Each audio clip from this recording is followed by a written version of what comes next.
Doctor Narendra Dabholkar हत्या प्रकरणाच्या संदर्भातली सगळ्यात महत्त्वाची बातमी। या प्रकरणातील 5 पैकी 3 आरोपी निर्दोष सुटलेत। शरद कळसकर, सचिन अंदुरे हत्या प्रकरणामध्ये दोषी आहेत, तर शरद कळसकर, सचिन अंदुरेला जन्मठेप देण्यात आलेली आहे। तर वीरेंद्र तावडे, विक्रम भावे, संजीव पुनाळेकर निर्दोष सुटलेले आहेत। सबळ पुराव्याच्या अभावी तिघांची निर्दोष मुक्तता करण्यात आली। कोर्टाच्या निर्णयाचं स्वागत असल्याची प्रतिक्रिया हमीद दाभोलकर यांनी दिली आहे। ज्यांना निर्दोष सोडलं त्यांच्या विरोधात हायकोर्टामध्ये दाद मागणार असल्याचं देखील हमीद दाभोलकर यांनी म्हटलंय।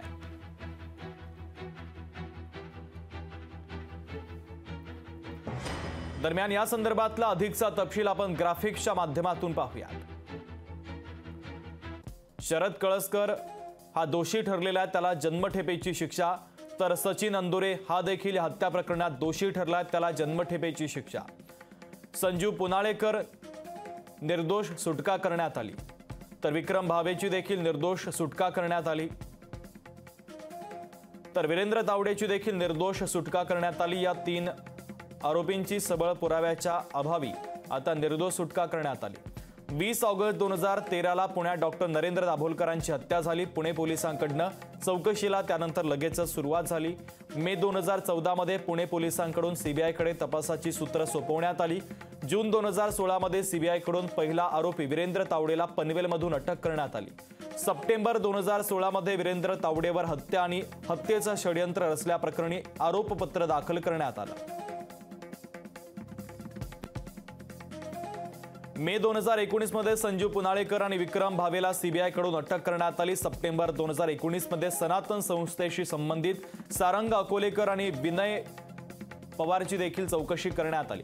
सप्टेंबर 2021 मध्ये पुणे जिल्हा सत्र न्यायालयाने वीरेंद्र तावडे, सचिन अंदुरे, शरद कळसकर, संजीव पुनाळेकर आणि विक्रम भावेच्या विरोधात दोषारोपपत्र दाखल केलं।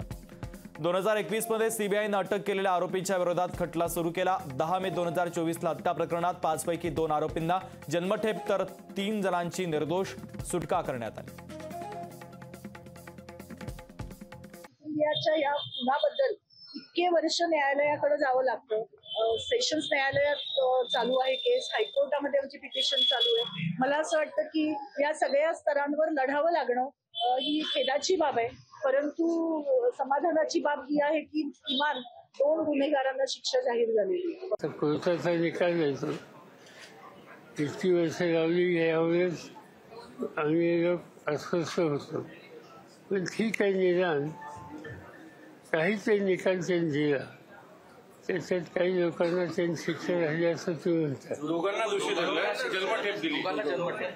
हा ठीक आहे, आता हा न्यायाधीशाचा निकाल आहे, पण काहीतरी दाभोलकरांना त्यांच्या आत्म्याला न्याय द्यायला। म्हणजे हे जर आता न्यायालयाने जर त्याचा निकाल दिलेला आहे आणि मग ते जर कुठल्या संस्थेशी जर निगडीत असतील तर आपोआपच तो ठपका त्या संस्थेवर येतोच आहे ना। आता तर जरा काय झालं, एखादा कार्यकर्ता आमचा पकडला गेला, हा राष्ट्रवादीचा कार्यकर्ता आहे, कोण कशात बोलला तर हा शिवसेनेचा कार्यकर्ता, आपण म्हणतोच नाही। तसं हे जर त्यांचे कार्यकर्ते असतील तर तो ठपका त्यांच्यावर येईल। लोकशाही मराठी ऐका, पहा, जागरूक रहा।